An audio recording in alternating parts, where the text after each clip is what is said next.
না যে ইলেকশনটা বাদ দেওয়ার কথা আসলে কেউ বলতেছে না, শুধু এই কথাটাই বলতেছে যে ইলেকশনটাকে যদি আপনি এখন ইলেকশনটাকেই সামনে আনেন এবং ইলেকশনটার কথাই বলতে থাকেন, তাহলে জিনিসটা যেটা হইল যে জুলাইয়ের যে প্রেক্ষাপটটাতে যেই কারণে আমরা একটু পিছনে ফিরে গেলাম, সেই কারণটা সেই জায়গায় থাইকেই আমরা আবার আরেকটা সরকার যেটা একটা রেজিম চেঞ্জের মতোই শুধু হবে সেইটার জায়গায় আমরা যাইতেছি।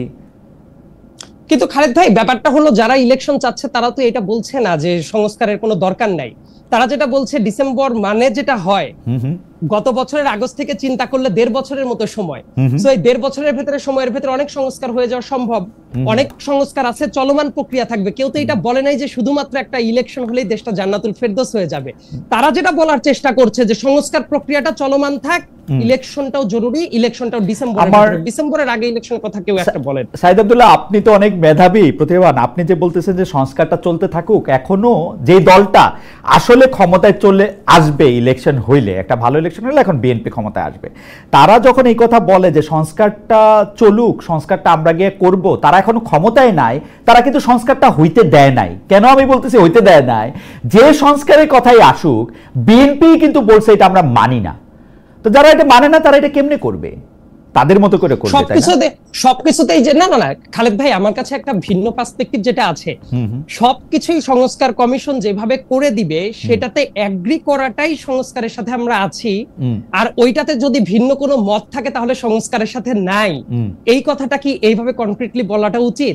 একটা আমি বলি, যেমন আর্টিকেল, আমি যেমন অনেকগুলো পয়েন্ট আছে যে জায়গাতে ডেফিনেটলি তারা সংস্কার চায়। আবার আরেকটা ব্যাপার, প্রত্যেকটা রাজনৈতিক দলেরই তো এক একটা নিজস্ব রাজনীতি থাকবে, কিন্তু ব্যাপারটা যদি এমন হয় একটা স্প্রেডশিটে আপনি ফিক্স করে দিলেন যে এতগুলো সংস্কার সবার এক হইতে হবে, কিন্তু কোনোদিনও সবার কি একটা মতে এইভাবে আসবে? যদি ওইটা করতে চান তাহলে তো ব্যাপারটা আরেকটা স্বৈরাচারী মনোভাবই হলো, যা আমরা ঠিক করে দিলাম এটাতে সবারই একমত হতেই হবে। এটা তো হয় না।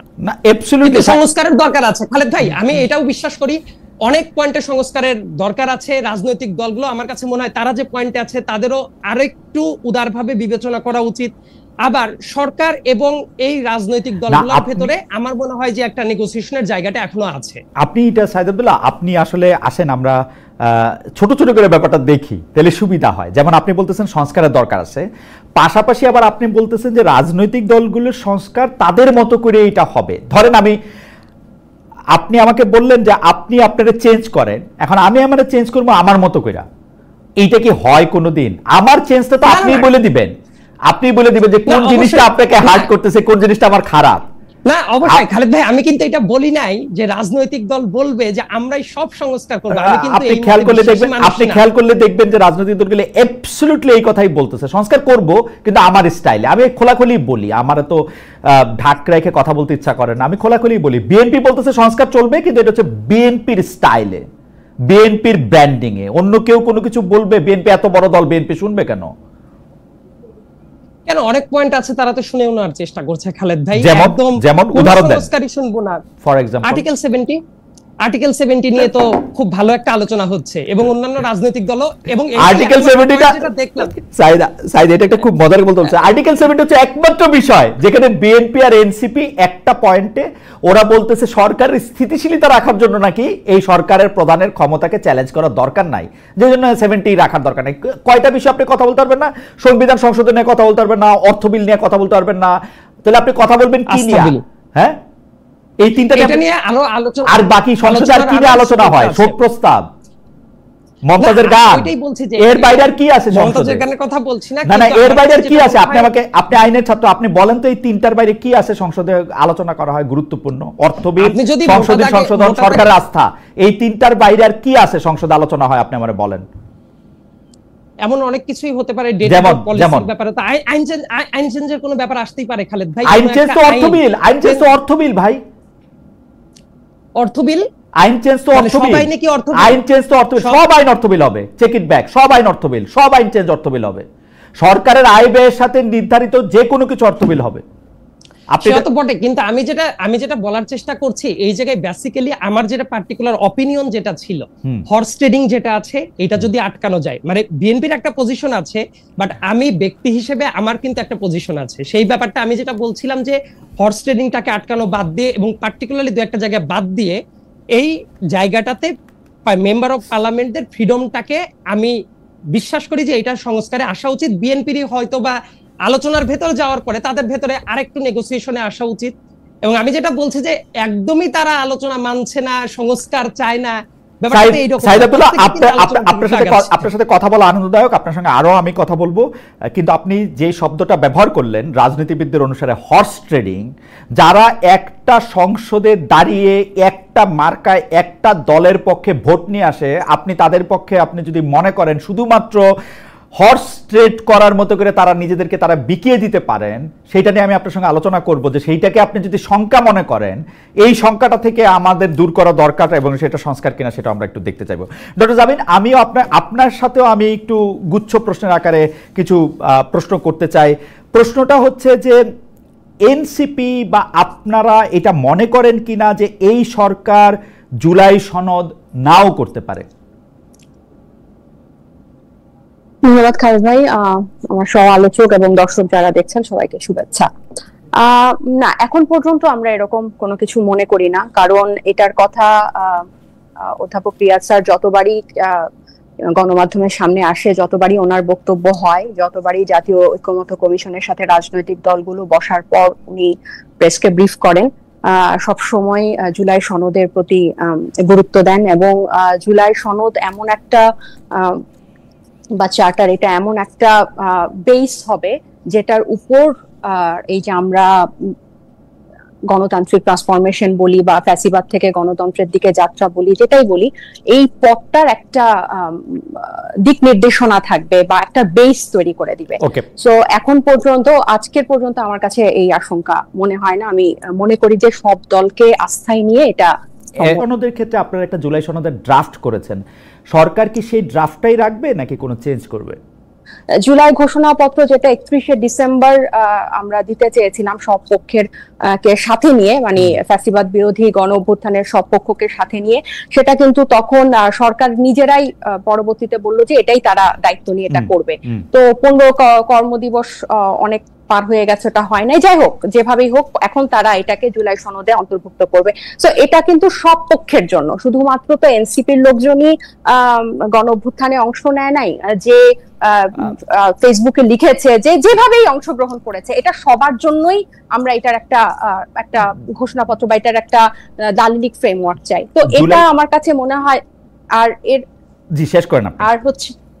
আর হচ্ছে জুলাই সনদের মধ্যে যেই মৌলিক সংস্কারের বিষয়গুলো থাকবে, এবং সেই বিষয়গুলো অবশ্যই রাজনৈতিক সব পক্ষের ঐক্যমত হতে হবে। এবং আমি আরেকটা জিনিস এখানে মেনশন করতে চাই, আমরা একটু ছোট ছোট করে ডাক্তার যাবেন, আমরা একটু ছোট ছোট করে কথায় আসি। রাজনৈতিক এই কথাটা বলি, রাজনৈতিক সব পক্ষ, মানে ইউজুয়ালি কি হয় যে রাজনৈতিক দলগুলোই এরকম পুরো দেশের বড় বড় সিদ্ধান্তগুলো নিয়ে থাকে, বা সংবিধান কেন্দ্রিক হোক বা হচ্ছে যে কোনো আইন, রাষ্ট্র কাঠামোর পরিবর্তন কিভাবে হবে, সব সিদ্ধান্ত। কিন্তু এই গণ অভ্যুত্থানটা কিন্তু এই রাজনৈতিক দলগুলোর কারণেই হয় নাই, বরং সাধারণ মানুষ এইটাতে অংশগ্রহণ করার কারণে, সাধারণ মানুষের নেতৃত্বে কিন্তু রাজনৈতিক দলগুলো গণ অভ্যুত্থানে অংশ নিয়েছে। সো এই গণ অভ্যুত্থানের অনেক বড় একটা হকদার বা অংশীদার হচ্ছে অরাজনৈতিক একটা অংশ। তো রাজনৈতিক দলগুলো যদি ঐক্যমতে পৌঁছাতে না পারে, তাহলে আমাদের মতে এটা অরাজনৈতিক বা এই সাধারণ জনগোষ্ঠীর কাছে কিন্তু চাওয়া উচিত যে একদম প্রিসাইসলি আপনারা এই ব্যাপারে কি চান। যাবেন, আমরা নানা দিকে মানে নিশ্চয়ই যাব। আমি যেটা বলতে চাইতেছি হচ্ছে যে জুলাই সনদের মধ্যে আপনাদের লিখিত কিছু প্রস্তাবনা আছে, আপনারা একটা জুলাই ঘোষণা দিতে চেয়েছিলেন, সেই জুলাই ঘোষণাটা সরকারের কাছে আসে। আপনি বলছেন যে জুলাই সনদে সেটা অন্তর্ভুক্ত হবে, সরকার যেগুলিকে সংস্কার মনে করতেছে ঐক্যমত্য কমিশন সেগুলি থাকতে হবে। দ্বিতীয় তৃতীয় যেটা আপনি বলতেছেন রাজনৈতিক পক্ষগুলি ঐক্যমত্যর মধ্যে থাকতে হবে। তো রাজনৈতিক পক্ষগুলি কারা? মানে এনসিপি, বিএনপি, রাজনৈতিক পক্ষগুলি একমত না হলে কি হবে সেটা আমি পরে আসতেছি। আমি যদি ধরে নেই এনসিপিও আসে এর মধ্যে, তাই না, রাজনৈতিক পক্ষ হিসাবে। তো এনসিপি কি এই জুলাই সনদটা মেনে নিবে কোনো একটা পরীক্ষার উপর ভিত্তি করে, নাকি এই জিনিসগুলি থাকতেই হবে এরকম কোনো একটা জায়গার মধ্যে থেকে আসে যে এই 5টা পয়েন্ট থাকতে হবে, আমরা যেরকম 5টা দফা দেই, 7টা দফা দেই? অর্থাৎ এনসিপির কোনো নির্দিষ্ট প্রেসক্রাইবড একটা কিছু আছে কিনা জুলাই সনদের জন্য? এটা তো একদম ওপেনলি আলোচনা হচ্ছে, তাই না? এখন আমরা জাতীয় ঐক্যমত্য থেকে যে যে পয়েন্টের ভিত্তিতে প্রিসাইজ হয়ে গেছে এখন গত 10 মাসে কিন্তু আলোচনাটা অনেক ন্যারো এবং প্রিসাইজ হয়ে গেছে যে কোন কোন ব্যবস্থা, নির্বাচন ব্যবস্থা, জনপ্রশাসনে, সাংবিধানিক, দুদকে বা বিচার বিভাগে এখন কিন্তু প্রিসাইজ হয়ে গেছে। সো এই ব্যবস্থাগুলা হলে ভিত্তিতে জুলাই সনদটা হওয়া উচিত। এবং যেহেতু নির্বাচন, আপনি যেটাকে প্রিসাইজ বলতেছেন, আমি এটাকে প্রিসাইজ দেখতেছি না, এর মধ্যে অনেক আলোচনার জায়গা রয়েছে, অনেক গ্রে এরিয়া আছে। পয়েন্টগুলা প্রিসাইজ, হ্যাঁ না, পয়েন্টগুলো প্রিসাইজ। এখন ধরা যাক এই জুলাই সনদ আপনাদের পছন্দ হলো না, এনসিপির পছন্দ হলো না, সেই ক্ষেত্রে আপনারা কি করবেন? সেটা তো মানে পছন্দ অপছন্দ, এটা আমি বারবার বলছি যে এটা ধরেন মানে আমাদের পছন্দ হয়ে গেল, অন্য কারো পছন্দ হলো না, সেটাও তো পছন্দটা আগে বলেন, ঠিক হবে না। আপনাদের পছন্দটা আগে বলেন, আপনাদের, কারণ অন্য কেউ কিন্তু এটা বলে নাই। নাহিদ সাহেব এটা বলেছেন, আপনাদের দলের আহ্বায়ক, যে জুলাই সনদটা হওয়ার পরেই কেবলমাত্র নির্বাচনের ডেট ঘোষণা করা যাবে, তারপরেই কেবলমাত্র নির্বাচন নিয়ে আলোচনা করা যাবে। আপনারা আমি কালকে পুরো আলোচনাটা শুনতেছিলাম, শুধু আপনাদের দলের পক্ষ থেকে এই মতামত দেওয়া হয়েছে যে জুলাই সনদের আগে এই আলোচনাটা করার তারা মানে দেখতেছে না, জুলাই সনদের পরে তারা করবে। তো জুলাই সনদ যদি আপনাদের পছন্দ না হয়, কথাটা ছিল যে জুলাই, না না এখানে পছন্দ অপছন্দ না খালেদ ভাই, কথাটা ছিল এরকম যে জুলাই সনদটা হওয়ার পর যাতে নির্বাচনের তারিখটা দেয়, তাহলে হবে কি যে সব, যদি নির্বাচনের তারিখটা আগে ঘোষণা হয়ে যায় তাহলে সব মনোযোগ বা সবকিছু নির্বাচন কেন্দ্রিক হয়ে যাবে, সংস্কারটা ব্যাহত হবে। আর জুলাই সনদে এনসিপির পছন্দ মতো তো সবকিছু থাকবে না, এখানে সব পক্ষের পছন্দ মতো থাকবে। এটা কিন্তু আমাদের পছন্দ কখন হবে? আমরা যে মতগুলা দিয়েছি ওগুলো যদি সব পক্ষ মেনে নেয় তাহলেই না এই ব্যাপারটা ঠিক হবে। আমি এই জায়গাটায় ডক্টর জাবিন, আমি অ্যাবসলিউটলি এই জায়গাটায় আসতে চাইতেছিলাম। এনসিপি মনে করে তাদের মত সব পক্ষ মেনে নেবে, তাই তো? না না না, এটা হচ্ছে কথাটা ঘোরানো। আমাদের হচ্ছে যে প্রস্তাবগুলো আছে, আমি যদি আপনি তো প্রত্যেকটা আলাদা আলাদা করে যদি আপনি দেখেন যে আমার ধরে নিলাম আমি এনসিসির ব্যাপারে, জাতীয় সাংবিধানিক কাউন্সিল, এটার ব্যাপারে কি হবে, বা হচ্ছে উচ্চ কক্ষে কি হবে, নারী আসনে কি হবে এবং কেন হবে, সবচেয়ে ইম্পর্টেন্ট নির্বাচন ব্যবস্থাটা গণতান্ত্রিক হওয়ার জন্য নির্বাচন ব্যবস্থা বা নির্বাচন কমিশনটা কি কি সংস্কারের কথা আছে, কি প্রস্তাবে আছে, এগুলোতে হলে হবে কি যে এটা তো শুধু এনসিপির পছন্দ মতো হবে না। আপনি দেখেন এনসিপি যে সংস্কার গুলোতে একমত প্রকাশ করছে বা যে ধরনের সুপারিশ দিচ্ছে, এগুলোতে একটা গণতান্ত্রিক নির্বাচন ব্যবস্থা, একটা গণতান্ত্রিক রাষ্ট্র কাঠামোর পক্ষে। এটা তো আপনি প্রধান, এমন তো না যে প্রধানমন্ত্রী পরপর নাহিদ ইসলাম পরপর 10 বছর মানে 2 টার্মের বেশি, নাহিদ ইসলামের ক্ষেত্রে এটা হবে না, নাহিদ ইসলামের ক্ষেত্রেও পরপর 2 টার্মের বেশি, কারণ নাহিদ ইসলামের পক্ষে এটা বলা সহজ, কারণ নাহিদ ইসলামের পক্ষে এটা বলা সহজ, কারণ নাহিদ ইসলাম প্রধানমন্ত্রী হবেন না, সেজন্য এটা বলা সহজ। আমি যেটা বলতেছি সেটা হচ্ছে যে জুলাই মানে আজকের বাস্তবতায় জুলাই সনদটা যদি এনসিপির তার মানে বাকিরা বলছে কারণ তারা শিওর যে তারা প্রধানমন্ত্রী হবে, তাই পটটা মানে ব্যাপারটা এরকমই তাই পটটা অনন্তকালের জন্য খোলা রাখতে চাচ্ছে। রাইট বিএনপি এরকমই মনে করতেছে, বিএনপি মনে করতেছে যে তারেক রহমান সাহেব প্রধানমন্ত্রী হবেন এবং তিনি যাতে আজীবন প্রধানমন্ত্রী থাকতে পারেন সেইটার একটা ব্যবস্থা যাতে করা যায়। জুলাই সনদটার ক্ষেত্রে আমার কাছে মানে আমি প্রশ্নটা আরেকটু প্রিসাইজ করি যে ধরেন জুলাই সনদটা এনসিপির পছন্দ হইল না, যেগুলি পৃথিবীর সবচেয়ে ভালো ভালো প্রস্তাব জনাব নাহিদ ইসলাম এবং তার দল দিয়েছেন সেগুলি তাদের পছন্দ হইল না, সেই ক্ষেত্রে কি নির্বাচনের ডেট তখন দেয়া যাবে না? মানে আপনাদের টার্গেটটা কি, আইডিয়াটা কি, যে জুলাই সনদটা ধরেন আপনাদের ভালো লাগবে না? আমাদের এটার জন্যই তো আমি আপনাকে শুরুতে কথাটা বললাম, আপনি কিন্তু ব্যাপারটা বললেন না যে যদি সব পক্ষ একমত না হয় এরপর কি হবে। অপছন্দ না হওয়া মানে কি, এনসিপি রাজি হচ্ছে না, এনসিপি একমত হচ্ছে না জুলাই সনদে যেভাবে আছে, তখন কি হবে, তখন কার কাছে যাবে? তখন আমাদের কথা হচ্ছে আপনি মানুষের কাছে জিজ্ঞাসা করেন, আপনি কি এই মানুষের কাছে জিজ্ঞেস করেন তো একটাই উপায় নির্বাচন, মানুষের কাছে তো জিজ্ঞেস করার একটাই উপায় নির্বাচন। এই 6টা উপায় বলেছে খালেদ ভাই, এই জিনিসগুলো বাস্তবায়ন করার 6টা উপায় কিন্তু জাতীয় ঐক্যমত্য কমিশন বলেছে। নির্বাচনের আগে গণভোটের মাধ্যমে, নির্বাচনের সময় গণভোটের মাধ্যমে, গণপরিষদ নির্বাচনের মাধ্যমে, নির্বাচনের আগে অধ্যাদেশের মাধ্যমে 6টা পথ কিন্তু বলেছে। শুধু নির্বাচন বাদে বাকি, শুধু নির্বাচন বাদে বাকি সবগুলো আপনি যে না সেটাও আছে শেষের দিকে, কিন্তু মানে আপনি এখন গণভোট কেমনে করবেন? আপনার সংবিধানে গণভোট নাই, সংবিধান বাদ দিয়ে গণভোট করবেন? গণ অভ্যুত্থানে সংবিধানে কি গণ অভ্যুত্থান ছিল? না, ছিল না। সংবিধানে তো গণ অভ্যুত্থান ছিল না, কিন্তু গণ অভ্যুত্থানের পরবর্তীতে সংবিধান মেনে শপথ নিছে সরকার। এই সরকার গণভোট কেমনে করবে? সেটা তো এটা এই প্রশ্ন, এই ব্যাপারটা যখনই আমরা বলি যে গণ অভ্যুত্থান বা এতগুলা রক্তপাতের পর এই সময়টা এটা পরিষ্কার সবাই বলে যে এই সরকার না এটা বলবেই এই সরকারের সবগুলি সাংবিধানিক সুবিধা নিয়ে তারপরে সংবিধান মানবে না, তা তো হইতে পারে না। সবগুলি সংবিধানের প্রোটেকশন নিয়ে তারপরে সংবিধান মানবে না, এটা তো হইতে পারে না। মানে এটা পরিষ্কার। আমি কি দেখতে পাচ্ছি সেটা আমি একে বলি, এবার আপনি আপনার মন্তব্য দেন। আমি দেখতে পাচ্ছি যে জুলাই সনদটা কোনোভাবেই এনসিপির পছন্দ হবে না, কারণ এনসিপি যা লিখে দিবে সেটা যদি পুরোটা দেওয়া হয় তাহলে আবার বিএনপি পছন্দ করবে না। তখন বলা হবে যে জুলাই সনদ আমাদের পছন্দ হয় নাই, সুতরাং এখানে এখন নির্বাচন হবে না, গণভোট দাও, জাতীয় পরিষদ নির্বাচন দাও, এই দাও সেই দাও, জাতীয় নির্বাচন ছাড়া বাকি সব কিছু না। কারণ যেহেতু নাহিদ ইসলাম প্রধানমন্ত্রী হবেন না, সেহেতু নাহিদ ইসলাম অন্য কাউকে প্রধানমন্ত্রী হতে দিবেন না। আপনি বলেন না এই গণভোট দাও, গণপরিষদ দাও, এই সেই দাও, বাক্যটা এরকম না। আপনি গণভোট সরাসরি, এই যে আপনি আপনি যদি সরাসরি জিজ্ঞেস করেন যে আপনারা প্রধানমন্ত্রীর মেয়াদ 2 বছর 2 বারের বেশি চান কিনা জীবনে, ওনারা যদি বলেন গণভোটে যদি বলে যে হ্যাঁ চাই, তাহলে এটা হবে। ওনারা যদি বলে যে জাতীয় সাংবিধানিক কাউন্সিলের মাধ্যমে প্রতিটা বিষয়ে গণভোট হবে, প্রতিটা বিষয় তো আলাদা করা আছে না, প্রতিটা বিষয়ে গণভোট হবে। এত আপনি শোনেন, এই এক ব্যক্তি কেন্দ্রিক, মানে একজন ব্যক্তিকে কেন্দ্র করে 3 বার সংবিধান সংশোধন হয়েছে। এত বড় একটা গণ অভ্যুত্থানের পরে কি আমরা সামান্য এই জিনিসটা করতে পারবো না? আচ্ছা, এটা একটা বলেন তো, এক ব্যক্তিকে কেন্দ্র করে কোথায় 3 বার সংবিধান সংশোধন হয়েছে? 6ষ্ঠ সংশোধনী হয়েছে। এই যে আব্দুল সাত্তার তিনটা আলাদা ব্যক্তিকে কেন্দ্র করে 3টা সংশোধনী হয়েছে, এক ব্যক্তিকে কেন্দ্র করে 3টা হয় নাই। এক ব্যক্তি কেন্দ্রিক মানে 3টা। আচ্ছা, মানে একজন পার্সন। আমি বলছি যে এই এবং এই গণ অভ্যুত্থানটার পর আমি বলছি কেন যে এই গণভোটটাকে কেন আপনারা এটাকে একটা ঝামেলার বিষয় মনে করছেন, যে হে গণভোট, গণপরিষদ, হ্যান ত্যান, এই ব্যাপারটা কিন্তু অনেকটা হালকা হয়ে যায়। এই ব্যাপারটাকে যখন আপনি আমরা হালকা করতে চাই না, মানে আমি দেখতে পাচ্ছি খুবই ভারী, গণভোট খুবই ভারী। কিন্তু আমার কথা হচ্ছে রাজনৈতিক দলগুলো যখন একমত হবেন না, রাজনৈতিক দলগুলো, আমার এনসিপির এটা পছন্দ হবে না, বিএনপির ওটা পছন্দ হবে না, জামাতের এটা পছন্দ হবে না, গণ অধিকারের এটা পছন্দ হবে না, তাহলে এই রাষ্ট্রের মালিকানা তো শুধু এই গুটি কয়েক রাজনৈতিক দল না, এই রাষ্ট্রের মালিকা তো জনগণ। এই আমি যখন গণ অভ্যুত্থানে অংশ নেই, আমি তো কোনো রাজনৈতিক দলের হয়ে অংশ নেই। যে সবজিওয়ালা মারা গেছে, রিয়া গোপের মা বাবা, আহাদের মা বাবা, এরা তো কোনো রাজনীতি করছে না। যে ভ্যান চালক, যে রংওয়ালা, কিন্তু সরকারের উপদেষ্টা হইছেন আপনারা আর ছাত্ররা, ভ্যানওয়ালা সবজিওয়ালারা তো নাই।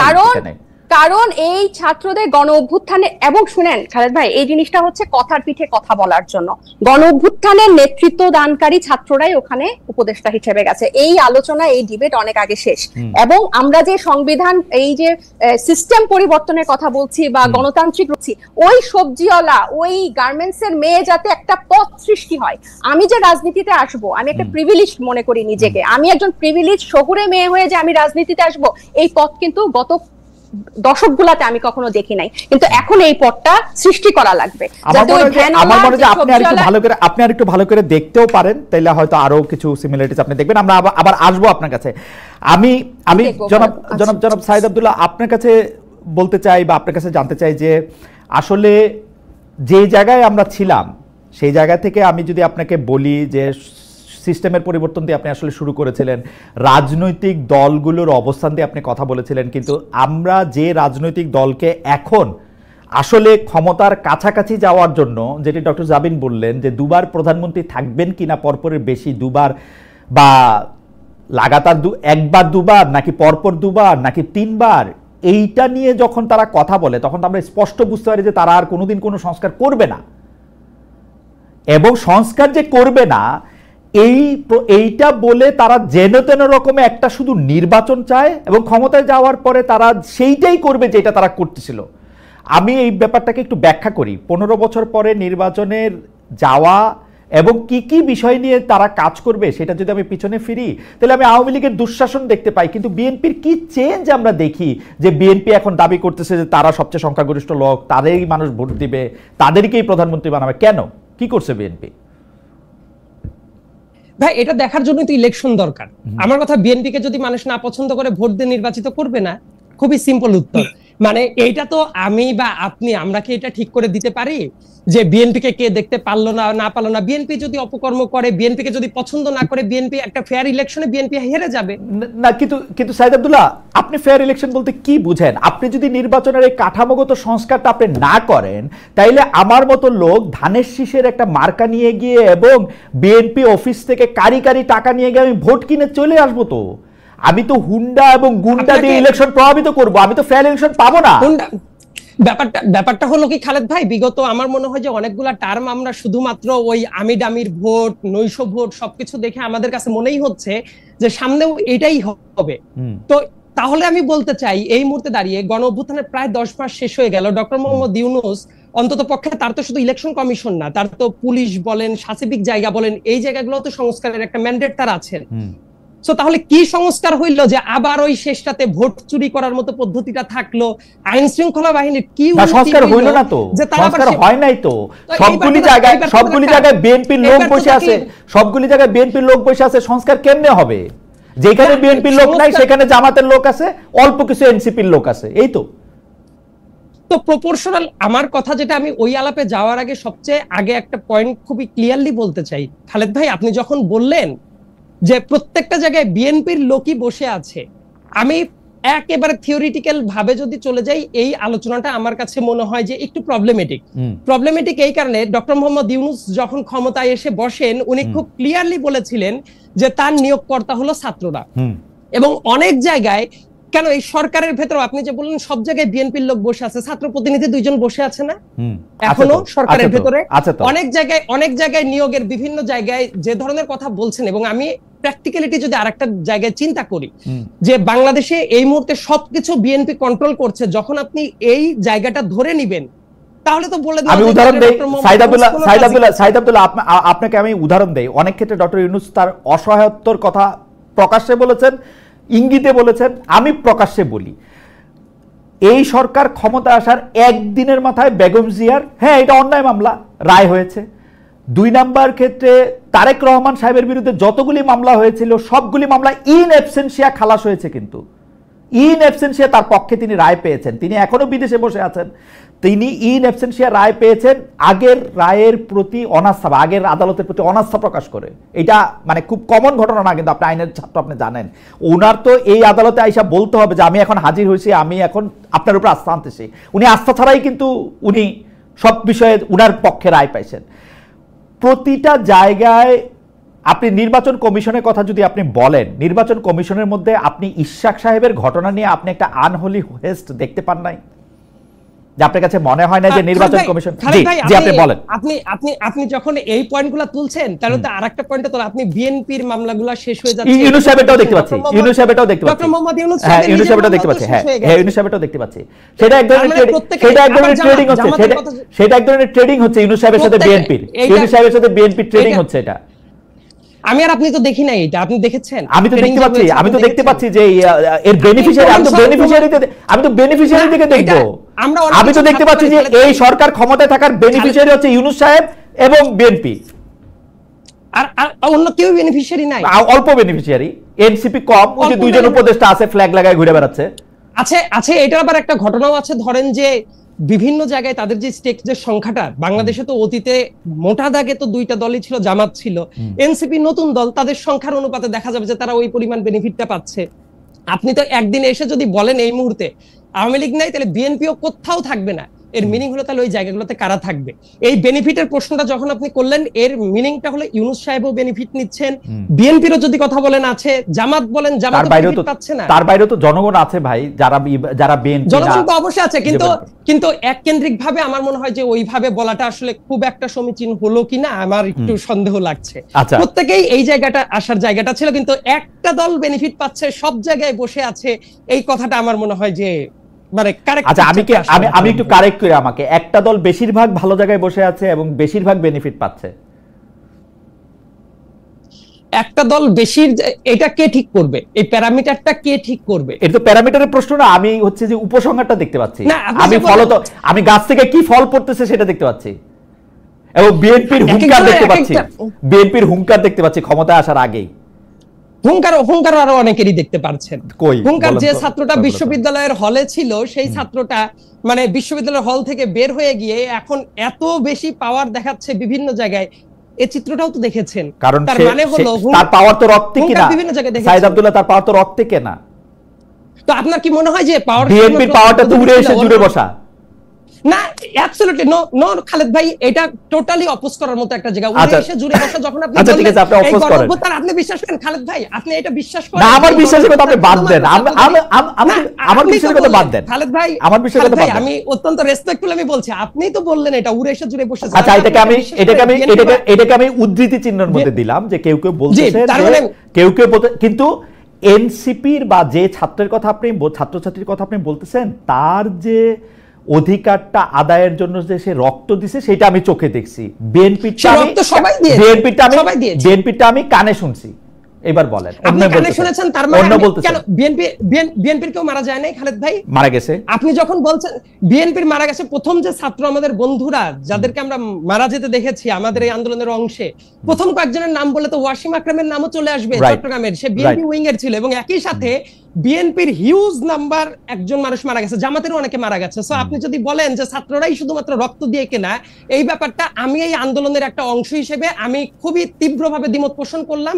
এই জায়গায় রাজনৈতিক দল থেকে শুরু করে প্রত্যেকেরই খুব বড় রকমের স্টেক আছে। সো তাদের রক্তগুলো আমার মনে হয় যে সবার দেখা উচিত খালেদ ভাই। যদি আমরা না দেখি তাহলে কেউ আমাদের বলতেই পারে রাজনৈতিক দলগুলো, কিন্তু রাজনৈতিক দলগুলো না, সাইদ আব্দুল্লাহ আপনি রাগ করেন না, এবং যারা বিএনপির সমর্থক আছে তারাও রাগ করেন না, কিন্তু আমি জিনিসটারে যেভাবে দেখি সেভাবে আমি বলি যে রাজনৈতিক দলগুলির অংশগ্রহণ ছিল, কিন্তু বিএনপিকেও কিন্তু বারবার বলতে হয়েছে যে এটা একটা রাজনৈতিক আন্দোলন না, যাতে সব মানুষের আন্দোলন এটা হয়।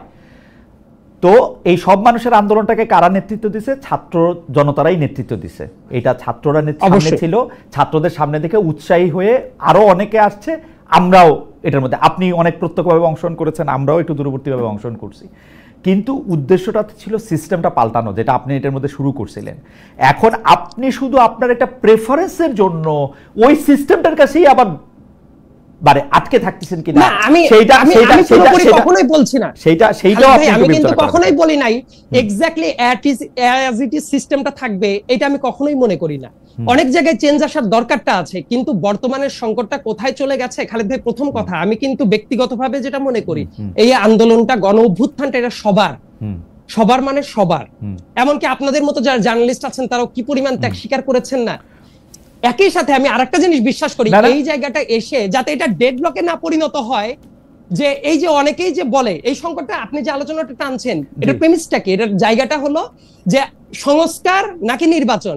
খালেদ ভাই, আমি যদি একটা কাউন্টার প্রশ্ন করি, আপনি কি কখনো মনে করেন যে সংস্কারের কোনো নির্দিষ্ট সীমা আছে যে ওই পয়েন্টে যাওয়ার পরে সব সংস্কার শেষ হয়ে যাবে, তারপর দেশটা জান্নাতুল ফেরদৌসে চলে যাবে? সাইদ আব্দুল্লাহ, আমি কিন্তু সংস্কার না নির্বাচন এই মুখোমুখি অবস্থানের মধ্যে আমি এটাকে কখনো নিতে চাই না। আমি আপনাকে সরল একটা প্রশ্ন করছি, সেটা হচ্ছে যে আপনি সিস্টেমটার পরিবর্তনটার ব্যাপারে যেভাবে কাঙ্ক্ষিত হচ্ছেন না, এবং এটার মধ্যে থেকে আমি শুধু আপনাকে ভাইবা দেখতে বলতেছি। আপনি বলতেছেন এই আন্দোলন সবার, এই সবার মধ্যে কি আপনি এনসিপি রে বাদ দিতেছেন? বৈষম্য বিরোধী ছাত্র আন্দোলনটা বাদ দিতেছেন?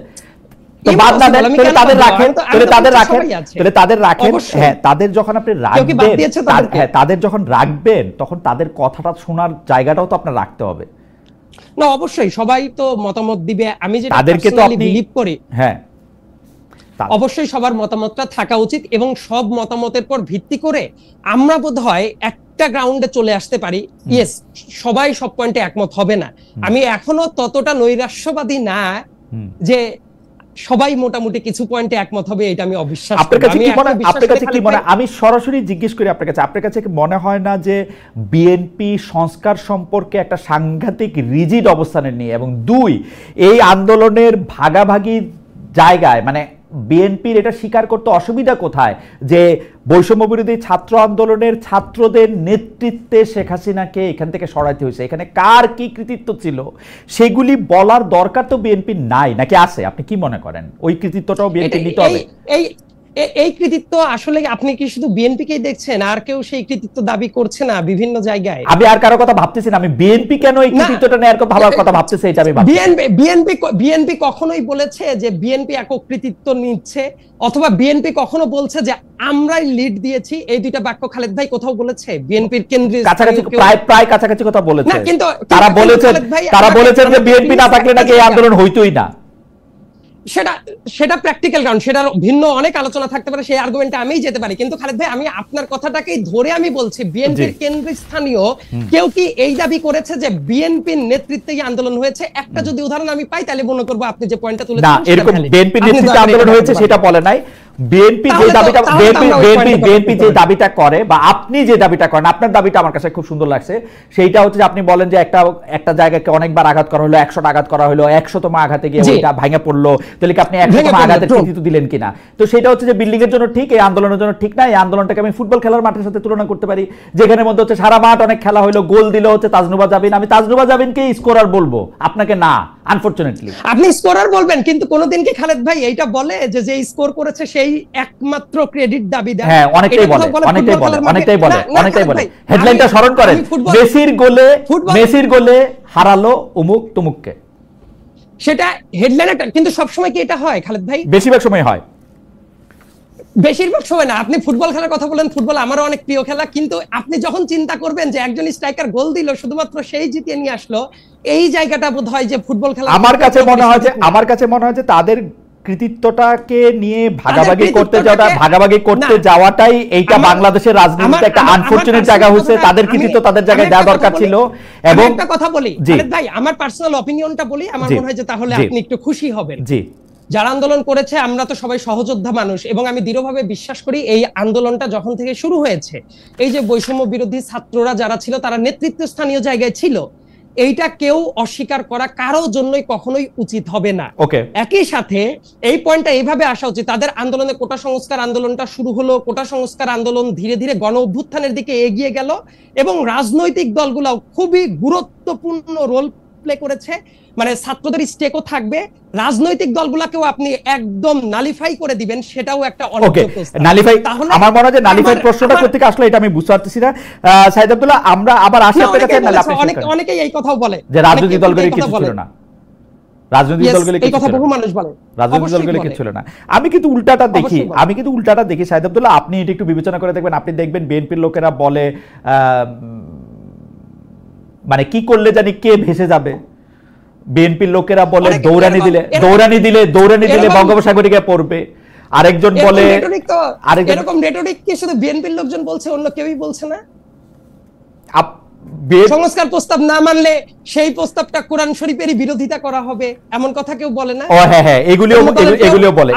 আবার এনসিপির অনেকে এমন কথাবার্তা বলে যেটা রাজনৈতিক দলকে, যেমন দুই একটা বলেন তো, আমার চোখে গেল নাকি? যেমন শেষ করে ওকে সাইদ আব্দুল্লাহ, আসতেছি আপনার কাছে। খুবই জমে উঠেছে আলোচনা, খুবই মানে জীবন প্রাণ দিয়ে সাইদ আব্দুল্লাহ আমাকে বোঝাতে চেষ্টা করছেন। আমি খুবই কি বলবো যে খুবই ছাত্রের মতো বুঝতে চেষ্টা করতেছি। আমি মনোযোগ দিচ্ছি কিন্তু সাইদ আব্দুল্লাহ, আমি মনোযোগ দিচ্ছি কিন্তু আচ্ছা, আমরা দর্শকদের জানতে চাইছিলাম যে ফেসিবাদ বিরোধী লড়াইয়ে সেনাবাহিনীর স্পষ্ট অবস্থান দেখতে চান এনসিপি নেতা সার্জিস আলম। প্রিয় দর্শক, এই চাওয়া যৌক্তিক বলে মনে করেন কিনা? শতকরা ৭৯% দর্শক মনে করেন যে হ্যাঁ এটা ঠিক বলেছেন, শতকরা ২১% দর্শক মনে করেছেন এটা ঠিক বলেন নাই। আমি একটু এনসিপি নেত্রীর কাছে একটু জানতে চাই, ডক্টর জাবিন, আমরা এই বিষয়টা বারবার খেয়াল করতেছি, কার কি আচরণ করা উচিত, অর্থাৎ সাংবাদিকরা কেমন সাংবাদিকতা করা উচিত সেটা শিখাতে যাচ্ছেন আপনাদের নেতা, সেনাবাহিনীর লোকেরা কি করবেন সেটা শিখাতে যেতেছেন আপনার নেতা, বিএনপি কেমন আচরণ করবেন সেটা শিখাতে যেতেছেন আপনার নেতা, এমনকি ডক্টর ইউনূসের কি করা উচিত, কিভাবে রাষ্ট্র পরিচালনা করে সেই শিক্ষা আপনারা দিচ্ছেন।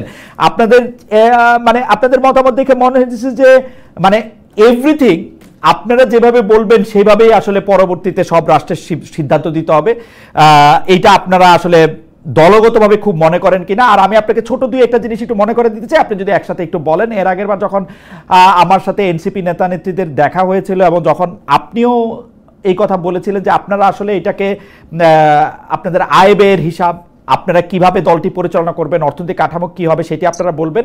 আমি একটু ছোট করে যোগ করতে চাই, আপনি এটি দিয়েই শুরু করতে পারেন যে আপনারা কি দল থেকে কোনো বেতন নিচ্ছেন ইয়ার হোল টাইমারদের মতো? কমিউনিস্ট পার্টির হোল টাইমাররা যেমন বেতন নিতেন এখান থেকে, এনসিপি নাহিদ ইসলাম কি আহ্বায়ক হিসাবে কোনো বেতন পান? যদি না পান তাইলে এখন তার পেশাটা কি আসলে? আপনার কাছে একটু যেতে চাই। আচ্ছা, শুরু থেকেই শুরু করি, যেহেতু শুরুর প্রশ্নগুলো একটু ওই আগের আলোচনার সাথে প্রাসঙ্গিক ছিল। আসলে সাংবাদিক বা বিএনপি বা অন্য কাউকে শিখানোর মতো ওরকম আমার মনে হয় না এটা করছে। আমরা বিভিন্ন ঘটনার প্রেক্ষিতে হয়তো বক্তব্য রাখতে গিয়ে এটা বলছি। আপনি নিশ্চয়ই লক্ষ্য করে থাকবেন আমাদের প্রত্যেকটা সদস্যের বিরুদ্ধে, নেতার বিরুদ্ধে কিন্তু খুব সিস্টেমেটিক্যালি খুব মিথ্যাচার হচ্ছে, এবং প্রত্যেকটারই কিন্তু জবাব দিতে হচ্ছে। কেউ কোথাও একটা কৈফিয়ত দিতে হচ্ছে, সেটা নিয়েও একটা বিতর্ক হচ্ছে। কারো বাবার বাসায় 1200 বস্তা চাল পাওয়া গেছে, সেটাও একটা মিথ্যা ইয়া হচ্ছে। এবং সত্য তো কিছু আছে না, এটা যেটা সত্য হচ্ছে সেটা কিন্তু মানে যদি প্রমাণের ভিত্তিতে করা হয়, আমাদের যেহেতু শৃঙ্খলা কমিটি আছে, এবং আমি আপনাকে দায়িত্ব নিয়ে বলতে পারি, আমি যেহেতু ওই কমিটির একজন সদস্য, এমন অনেক অভিযোগ আমরা তদন্ত করছি যেটা আসলে মিডিয়াতে আসছে না। কিন্তু আমি ব্যক্তিগতভাবে খুব হ্যাপি যে এরকম একটা নতুন দল এই ধরনের কমপ্লেইনকে আমলে নিয়ে সেটার ব্যবস্থা করছে। সো ওইটা আসলে একটা দিক, আমরা কিন্তু প্রত্যেকটাই অ্যাড্রেস করছি। এবং কিন্তু যেটা আমাদের ইভেন হান্নান মাসুদ কিন্তু ভুল স্বীকার করে প্রকাশ্যে ক্ষমাও চেয়েছে। তো এরকম দৃষ্টান্ত আমরা স্থাপন করার চেষ্টা করছি। এখন বাকিটা তো পরেরটা তো পরে জানা যাবে। কিন্তু যেগুলো সত্য না সেটা মানে যেগুলো মিথ্যাচার, সেগুলো আমরা বলতে গিয়ে আরেকটা যেটা হয় যে, আমি যদিও এখানে নতুন, মানে যেটা হয় যে একটা বক্তব্য দেওয়ার পর আগে পিছে এডিট করে যেটা দিয়ে টুইস্ট হবে, যেটা দিয়ে বিভাজন হবে, যেটা দিয়ে বিতর্ক হবে, অহেতুক মূল জায়গা থেকে ফোকাস থেকে সরে গিয়ে ওসব বিষয় দেখা যায় যে পেপার পত্রিকায় বা ফটো কার্ডে বা সোশ্যাল মিডিয়াতে আসছে। তো এইটাতে আমরা যেহেতু নতুন, আমাদেরকে ওগুলোতে এত বেশি এঙ্গেজ হতে হয়।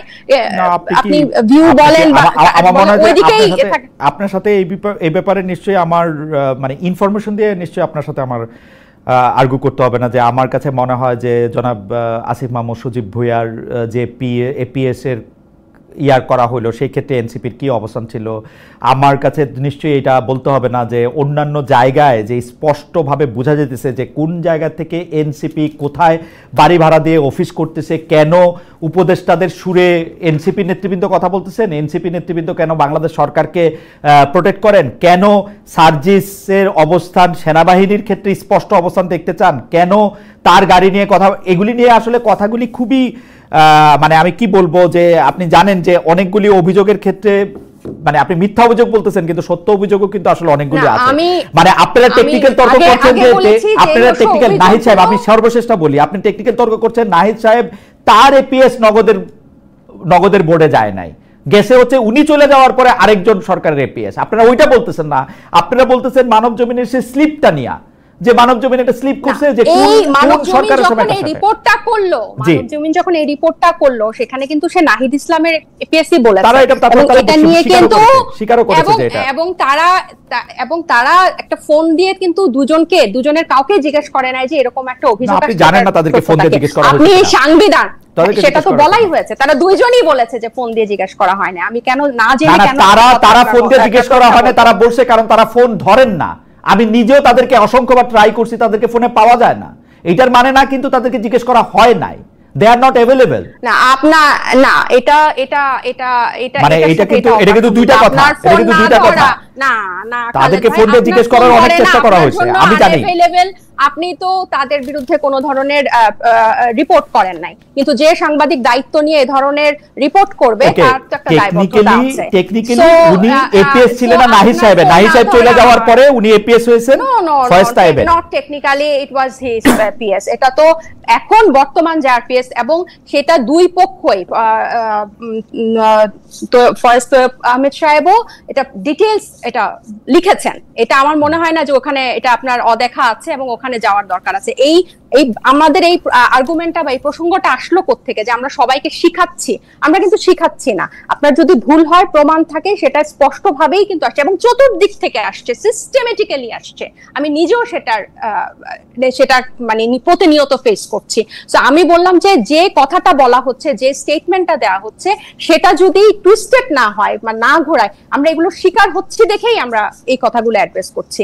এবার আপনি যেটা পরের প্রশ্নে যেটা গেলেন, যে আমি যখন আপনার অনুষ্ঠানে গত লাস্ট বার এসেছিলাম, যে আপনারা বলেছিলেন যে এটা আমরা রেগুলার বলছি, এটা অস্বীকার করার উপায় না, যেটা আমাদের যথেষ্ট দেরি হয়ে গেছে, অনেক দেরি হয়েছে। এবং যেহেতু প্রতিদিন দলে এগুলো নিয়ে কথা হচ্ছে, মিটিং এ থাকছি, সো এটা আমি বুঝি যে এটা কতটা একটা জটিল প্রক্রিয়া একটা নতুন দলের জন্য। কারণ এই গঠনতন্ত্র বা ফিনান্সিয়াল পলিসি এটা কিন্তু মানে বেসিক, এটা একদিন দুই দিনের জন্য না, এটা কিন্তু পুরো দীর্ঘমেয়াদী একটা ব্যাপার হবে। এবং এই ক্রাউড ফান্ডিং এর মাধ্যমে যে আমাদের ফিনান্সিয়াল পলিসি, এবং এটা ট্রান্সপারেন্ট ওপেন করা একটা ওয়েবসাইটের মাধ্যমে, এগুলোর ড্রব্যাক গুলো নিয়ে কাজ করাটা, আমি এটা অস্বীকার করবো না যে এটা একটা দীর্ঘসূত্রিতার মধ্যে পড়েছে। কিন্তু দেরিটা আসলে আমি বলবো যে এটা টেকনিক্যাল। কারণ গতকালও আমি সারাদিন হচ্ছে পার্টি অফিসে ছিলাম, এবং টেকনিক্যাল এই কারণে বলবো, যেহেতু আমাদের 217 জন সেন্ট্রাল মেম্বার, বা আপনি বলেন 200টা পরিবার থেকে উঠে এসেছে, 200টা ফ্যাক্টর থেকে উঠে এসেছে, এবং আমাদের জেনারেল বডির সবার মতামত এটাতে অনেক বড় একটা প্রাধান্য রাখে।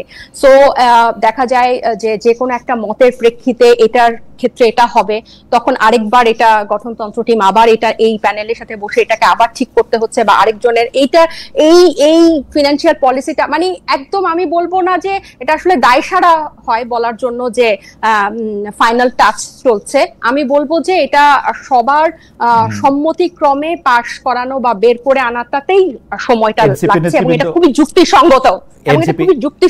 কারণ কি দল থেকে বেতন নিচ্ছেন?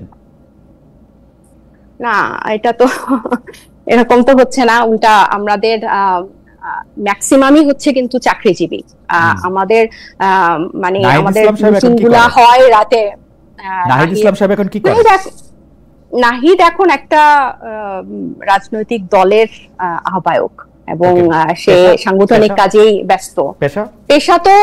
পেশা এটা আপনি ওনাকে জিজ্ঞেস করলেই আপনি মনে হয় ওনার কোনো পারিবারিক ব্যবসা আছে কিনা আপনারা জিজ্ঞেস করেন না? আমার হচ্ছে এটা মানে আমার কাছে জিজ্ঞেস করাটা প্রয়োজন মনে হয় নাই। আপনাদের যদি জানতে, মানে সে এখন সাংগঠনিক কাজে ব্যস্ত, তার একটা বড় দায়িত্বশীল পদে সে আছে, এবং পুরো একটা নতুন রাজনৈতিক দলকে করা, আমাদের নিবন্ধন আছে সামনে, গঠনতন্ত্র আছে, পাশাপাশি এই যে সংস্কার কমিশনের এই জিনিসগুলো চলছে, আপনারা দল থেকে তাকে বেতন দেন, সেটা তো ভালো। এগুলো আমরা তাকে দিচ্ছি না, আমরা দলকে তো দিচ্ছি। আমরা যেভাবে পাচ্ছি তাদেরকে কিন্তু দলকে দিচ্ছি। যে আপনারা ডাকে, আমরা তো চলছে, আমরা এটা উনি কিভাবে চলবে, এটা উনি আছে, ওনার পরিবার আছে, এটা সম্পূর্ণভাবে তার ব্যক্তিগত। আপনি সহ আমার মনে হয় যে এটা ইখতিয়ারের প্রশ্ন না, এটা স্বচ্ছতার প্রশ্ন। আমি একটু দর্শকদের একটু জানা রাখি, আমি কিন্তু এই প্রশ্ন যে কোনো রাজনীতিবিদকে পাই, তার দলকে পাই, আমি কিন্তু এই প্রশ্ন সবসময় করে থাকি, কনসিস্টেন্টলি করি। আমি মনে করি যে এটা কাউকে আন্ডারমাইন করার জন্য না, খালেদ ভাই, কিন্তু আমি তো তাকে জিজ্ঞেস করতে পারি না। এবং সে যখন উপদেষ্টা থেকে বের হয়ে আসে, সে কিন্তু খুব সুন্দর করে তার সবকিছু বিবরণী দিয়েছিল, আমরা দেখতে পেরেছিলাম। সো এখনো যে গঠনতন্ত্র হচ্ছে বা যে ধরনের ফিনান্সিয়াল পলিসি হচ্ছে, তার বিবরণী দেখে আমার কাছে মনে হলো কিছুদিন মন্ত্রিত্ব করেছেন, সদস্যেরই কিন্তু এটা প্রকাশ করতে হবে, আমাদের আর্থিক স্বচ্ছতাটা প্রকাশ করতে হবে। সেটা আপনারা বলছিলেন যে প্রথম থেকেই করবেন, করেন নাই আর কি। হাউএভার এটা তো আমি স্বীকার করছি যে আমাদের এই ব্যাপারগুলো আসলে এখন বলতে গেলে অনেকটা মানে মনে হয় যে কালক্ষেপণ করছি প্রত্যেক প্রোগ্রামে এসে এসে, বাট ব্যাপারটা এরকম না। এগুলোতে আমরা কাজ করছি এবং অনেক দূর কাজ এগিয়েছে, গতবারের থেকে এখন অনেক দূর কাজ এগিয়েছে, কিন্তু জিনিসটা ফাইনালি প্রকাশ করার আগে সময় লাগছে, এটা আসলে অস্বীকার করার কোনো উপায় নেই। কিন্তু খালেদ ভাই, আমি এটা বলি যে এই যে ফিনান্সিয়াল ট্রান্সপারেন্সি যদি না থাকে, এনসিপি আসলে দাঁড়াতে পারবে না। এটা আমার ব্যক্তিগত মত। এটা ছাড়া আসলে আমি এই পর্যায়ে আপনাকে শুধু আরেকটা প্রশ্ন করি, যে সেটা হচ্ছে যে নোবেল পুরস্কার সহ আরো কিছু পুরস্কার যেমন অস্কার, পুলিৎজার, এগুলি পুরস্কারের জন্য করের আওতামুক্ত করা হয়েছে এবারে বাজেটে। এর সঙ্গে কি ডক্টর ইউনূস এবং গ্রামীণ ব্যাংকের নোবেল প্রাপ্তির সংযোগ দেখেন আপনারা বা এনসিপি কেউ? অন্তর্বর্তীকালীন সরকারের সময় যে গ্রামীণ ব্যাংক এবং গ্রামীণ সংশ্লিষ্ট প্রতিষ্ঠানগুলি কর মওকুফ পাচ্ছে, বিভিন্ন লাইসেন্সের অনুমোদন পাচ্ছে খোদ ডক্টর ইউনূস, সেখানে কনফ্লিক্ট অফ ইন্টারেস্ট নিয়ে কি আপনাদের কথা হয়? আপনাদের দলের ভিতরে কি আপনাদের এটা কোনো অবস্থান আছে, নাকি আপনারা যেহেতু ডক্টর ইউনূস প্রথমেই স্বীকার করে নিছেন যে আপনারা হচ্ছেন তার নিয়োগকর্তা, সেজন্য আপনারা কখনোই তার সমালোচনা করবেন না, এটা মোটামুটিভাবে ঠিক করা আছে, তাই তো? না, এইটার সমালোচনা, এই সংবাদটা যখন আসে তখন আমরা কালকে সবাই মিটিং এ ছিলাম অন্য একটা গুরুত্বপূর্ণ বিষয়ে, কিন্তু ওনার সমালোচনা মনে হয় মানে করি না। এটা আসলে একেবারেই ভুল কথা। এটাকে কনফ্লিক্ট অফ ইন্টারেস্ট মনে করেন কিনা? মানে গ্রামীণ নোবেল, কারণ হচ্ছে না এগুলো আমি আসলে এগুলো নিয়ে মানে এটা এতটাই হালকা, পুরো বাজেটের বিষয়টার মধ্যে এটা এতটাই হালকা যে মানে এটা প্রয়োজনীয়তাটা কি বা এটা কোনখান থেকে এই জিনিসটার আসলো, আমি আসলে এটার কোনো ব্যাখ্যা খুঁজে পাই না আর কি। আর এই বাজেটের যে এই অন্তর্বর্তী সরকার এই বাজেটটার জন্য তো জাতীয় ঐক্যমতের দরকার ছিল না। কেন ওনারা পুরনো কাঠামোতে এরকম একটা গতানুগতিক বাজেট দিল? এটার জন্য তো সব রাজনৈতিক পক্ষের সাথে ঐক্যমতের, এটা তো ইন্ডিপেন্ডেন্টলি তারা করতে পারতো। কেন তারা এরকম একটা সুযোগ হারালো যে একটা জনমুখী বৈষম্যহীন একটা বাজেট তারা দেশকে উপহার দিতে পারতো, যেটা পরবর্তী সরকার এসে চাপে থাকতো যে এটার থেকে আমি এখন করতে পারবো না। আমি জাস্ট এক লাইন একটু বলি,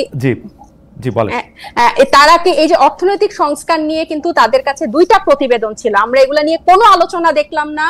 একদম দায়সারা ভাবে যেন বাজেটটাকে অনেকটা ওনি করেন না, আমি এটা আমার ব্যক্তিগত মত যে ওনি করেন না, এমন ভাবে বাজেটটা আসলে প্রদান করা হয়েছে। অর্থনৈতিক সংস্কারের 2টা প্রতিবেদন কিন্তু ছিল, শ্বেতপত্র কমিটি, টাস্কফোর্স কমিটি, এগুলোর কোনো কিছু আমরা দেখলাম না। এবং যে প্রবৃদ্ধির হার কমছে, এদিকে জিডিপি শতাংশ 31% মতো দেখাচ্ছে, মানে অসঙ্গতি রেখে বিভিন্ন যে তথ্যপত্র ভিত্তিতে যে বাজেটটা হয় এগুলো সব পুরনোটাতে রেখে এটার তো সমালোচনা আমরা আমি আপনার অনুষ্ঠানের মাধ্যমেই করছি। যে ডিসেম্বর জুন, এটা কালকে আমি দেখতেছিলাম 26টা দল ওইখানে আসে, মানে আপনিও নিশ্চয়ই দেখছেন এখন টিভিতে। আমি এখন টিভি নামে একটা টিভি অনেকক্ষণ ধরে দেখাচ্ছিলাম, আমি পুরোটাই প্রায় দেখতে চেষ্টা করতেছিলাম, যে সেটার মধ্যে 26টা দলের মধ্যে অনেকগুলি দল সেটা বলতেছে যে ডিসেম্বরে না কেন, ডিসেম্বরে আগে না কেন, এনসিপি ছাড়া। কেউ কেউ আবার এটা বলতেছে যে ঠিক আছে আপনি ডিসেম্বরে পরে দেন, আপনি একটা ডেট ঘোষণা করে দেন, আপনি এই রহস্যের মধ্যে রাখার মানে কি?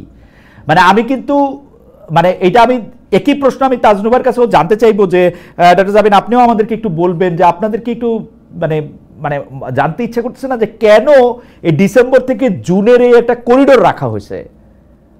আপনি আমি একটু বাজেটটা প্রসঙ্গে যদি আগে বলতেন। না, বাজেটটা প্রসঙ্গে বলবো এবং একই সাথে এটা ইন্টারলিঙ্কড একটা ব্যাপার, মানে আমার পার্সোনাল আন্ডারস্ট্যান্ডিং থেকে বাজেটের কথা যেটা আমার কাছে মনে হচ্ছে, এই বাজেটের ব্যাপারে অন্যান্য রাজনৈতিক দলের বেশ কিছু কমেন্ট আমি দেখলাম যে কেউই আসলে খুব বেশি হ্যাপি না। কিন্তু অ্যাপার্ট ফ্রম দিস থিং, এই বাজেটটা তারা যদি মানে তাদের দৃষ্টিতে যদি অনেক বেশি আধুনিক করার চেষ্টা করতে, সবকিছু করার চেষ্টা করতে, এই জায়গায় কিন্তু অন্য জায়গায় রাজনৈতিক দলের যেভাবে কমেন্ট গুলা ছিল, অন্তত এইটা করার ক্ষেত্রে কিন্তু ওই জাতীয় কমেন্টটা ছিল না। এবং আপনি তাহলে বলতে পারেন যে তাহলে এটা কেন হলো না? আমার কাছে মনে হচ্ছে এই সরকার একটা জায়গায় ফোকাস করেছে যে ইলেকশন ডিসেম্বর থেকে জুন, কম সংস্কার চাইলে ডিসেম্বর, বেশি সংস্কার চাইলে জুন। এবং একই সাথে আমি প্রসঙ্গটা আনছি কারণ আমার কাছে মনে হচ্ছে ইন্টারলিঙ্ক। উনি জাপানে গিয়ে, আপনি একটু আগে প্রসঙ্গটা চমৎকার ভাবে অবতারণা করেছেন, উনি জাপানে গিয়ে বললেন একটা দল ছাড়া কেউ আসলে ডিসেম্বরে ইলেকশন চায় না, মানে একটা দলের দিকেই কামান দাগানোর চেষ্টাটা করলেন। হোয়ারএজ বেশ কয়েক মাস আগে থেকেই অনেকগুলো দল, আমার কাছে মনে হয় সাইদ আপনি খুবই আমি আপনার একটু অনুরোধ করি যে আমরা কি ডক্টর ইউনূসের ভুল অনুবাদ করলাম? আমার কাছে কিন্তু ইংরেজিটা শুইনা মনে হয়েছে একটা দল ডিসেম্বরে নির্বাচন চায়, একটাই দল ডিসেম্বরে নির্বাচন চায়, এটা উনি বলেন নাই। একটা দল চায় মানে কি ওয়ান পার্টি মানে কি ওয়ান ভেরি গুরুত্বপূর্ণ পার্টি, এইটা উনি মিন করছেন, এটা আমার ওনার কথা শুনে মনে হয়েছে। এবং এটার ইংরেজি অনুবাদ ওইটাই, কারণ ডক্টর ইউনূস তো খুব ভালো করে জানেন যে বিএনপি আজকে চাইলে লগে লগে 20টা দল তো ওনার সঙ্গে সঙ্গে কথা কবেই।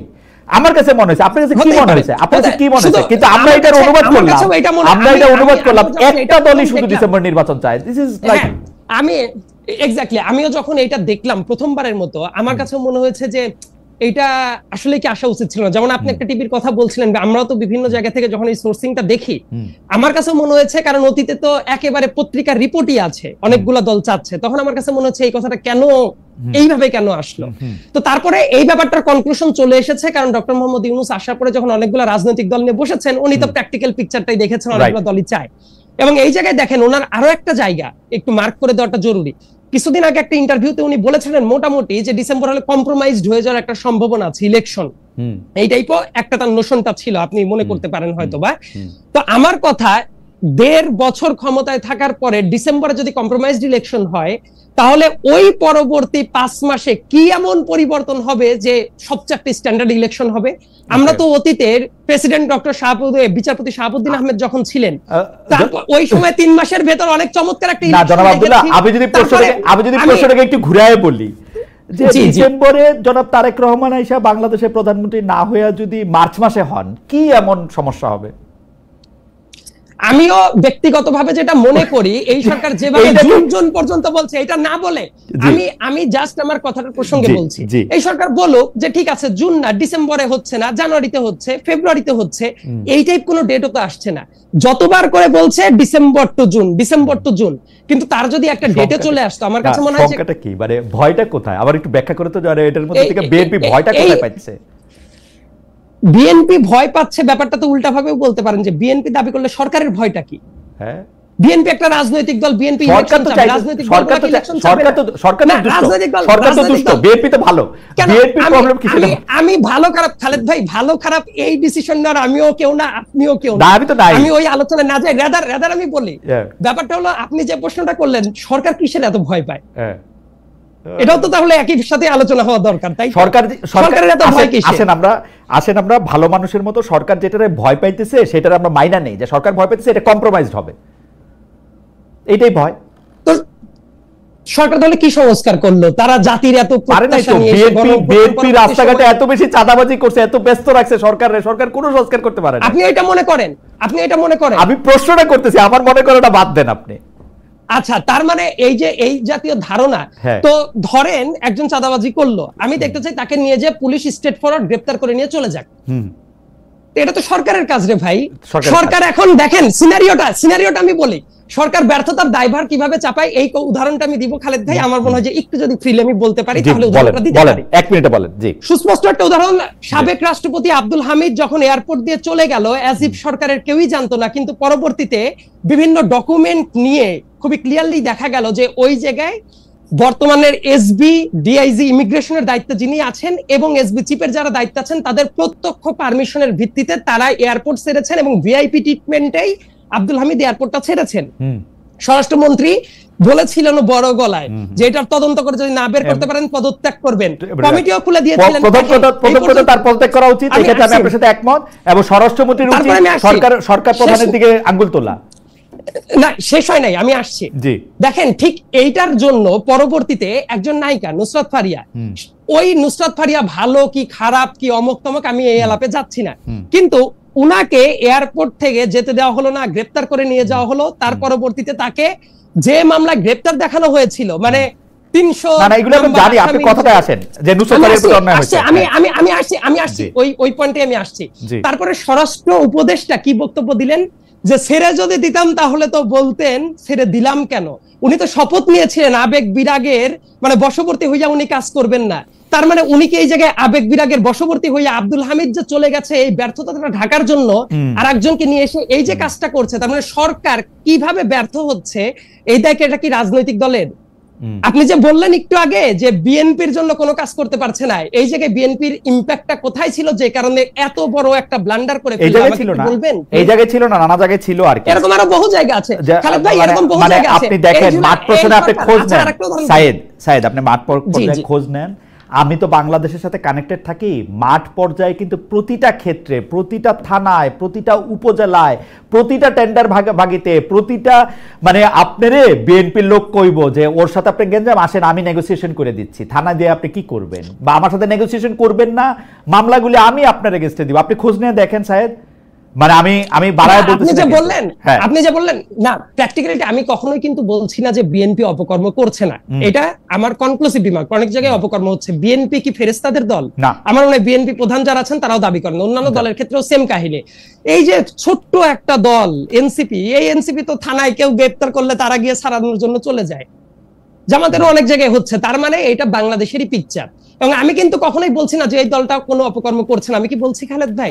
তার মানে আমার আর আপনার মতামতের জায়গায় পার্থক্য নেই। আমি যেটা বলার চেষ্টা করছি, প্রত্যেকটা ব্যর্থতার জায়গা রাজনৈতিক দলের পর যখন কামান দাগাবে, এর মিনিংটা হইল এই সরকার নিজেও অনেক জায়গায় বড় বড় ব্যর্থতা স্বীকার করে নিচ্ছে। এইবার আমি আসি বাজেটের ব্যাপারটা নিয়ে, একটু দ্রুত বলে শেষ করে দেন। জি জি জি। তার মানে দেখেন, সরকার যদি এই জায়গায় অনেক ধরনের কাজ করতে, যেমন কালো টাকা সাদা করার যে পদক্ষেপ বা বিভিন্ন জায়গায়, এটা নিয়েও কেউ কেউ কথা তুলছে। ওই যে আপনি পুরস্কারগুলো নিয়ে কথাই বলছিলেন, ডক্টর মোহাম্মদ ইউনূসের কথা বলেছেন, তারও দুই একটা রেফারেন্স আছে। এই সরকারের উপদেষ্টা মণ্ডলীর ভেতরে এমনও আছেন রেমন ম্যাগসাসাই অ্যাওয়ার্ডও তারা পেয়েছে। সো ওই যে 9টা অ্যাওয়ার্ডের কথা বলছেন, তার ভেতরে কিন্তু অন্য আরো কয়েকজন আছেন। সো বিভিন্ন জিনিস যেটা আমার কাছে আইনে কি বলে একটু ছোট করে জানেন, আইন কি বলে, যখন এই আইন ছিল না তখন আমি কর দিছি, পরে আইন হয়েছে, তারপরে কি আমার ভূতপূর্ব পুরস্কারের কর মাফ হয়ে যাবে? এটা তো সম্ভব না। না, এটা হওয়ার কথা। আমার পুরো ব্যাপারটা রাইট, তাহলে তো তাদেরকে তো এটার বাইরেই রাখা যায়, তাদেরকে তো এটা বাইরেই রাখা যায়। আমি ওইটাই বলছি, কিন্তু ভবিষ্যতেও এই কাজটা আপনি যেহেতু অবতারণা, ভবিষ্যতে নোবেল আর কে পাবে আপনি ছাড়া, তাও একটু দেরি হবে তো। না খালেদ ভাই, আমার মনে হয় যে বাংলাদেশে কেউ যদি নোবেল পায়, আপনি যেহেতু বললেন আমি একদমই যোগ্য মানুষ না, আপনিও পেয়ে যেতে পারেন, এবং পুলিশের পুরস্কার ডেফিনেটলি আপনার পাওয়া উচিত। ওকে দাঁড়া, সেইজন্য আমি বলতেছি যে এটা পুরোটাই যে কনফ্লিক্ট অফ ইন্টারেস্ট বলে ডক্টর মোহাম্মদ ইউনূসের উপরে চাপানো হচ্ছে। ডক্টর মোহাম্মদ ইউনূসের তো যেই কর উনি দিয়ে দিয়েছেন সেটা দিয়ে দিয়েছেন, এবং ম্যাক্সেসাই যে পাইছে সেটা আমি কনফ্লিক্ট অফ ইন্টারেস্ট না, রাদার আমি এই পয়েন্টে যে পয়েন্টটা মেক করতে চাচ্ছিলাম খালেদ ভাই, সেটা হলো এই অপ্রয়োজনীয় জিনিস এই মুহূর্তে হয়তোবা দরকার ছিল না, রেদার যে জায়গাগুলো দরকার করার কথা ছিল এখন বলতে পারেন যে তাহলে কেন হইল না। আমার মনে হয় যে অন্তর্বর্তীকালীন একটা সময়ের ভেতরে এই টাইপ ডামাডোল যে থাকবে, এটা হলো প্র্যাকটিক্যাল গ্রাউন্ডের ব্যাপার। এবং এই কারণে অন্য কোন ইলেক্টেড গভর্নমেন্ট আসলে বাজেটটা নিয়ে যে পরিমাণ মানে চার সাইডে হাইপ থাকে, আলাপ আলোচনা থাকে, এবার দেখবেন আলাপ আলোচনাটা কম। কারণ এই অন্তর্বর্তীকালীন সরকারের বাজেটের যে প্ল্যানটা, আমার কাছে মনে হচ্ছে সবাই ওইটাই ধরে নিচ্ছে অন্তর্বর্তীকালীন সরকারের জন্য এই পুরো ইস্যুটা ম্যানেজ করা হয়তো বা ইলেক্টেড গভর্নমেন্টের মতো যে হিউজ স্কেলে করে সেটা সম্ভব না। এই জন্য এই জায়গায় ফোকাসটাও কম আছে। না, থ্যাংক ইউ।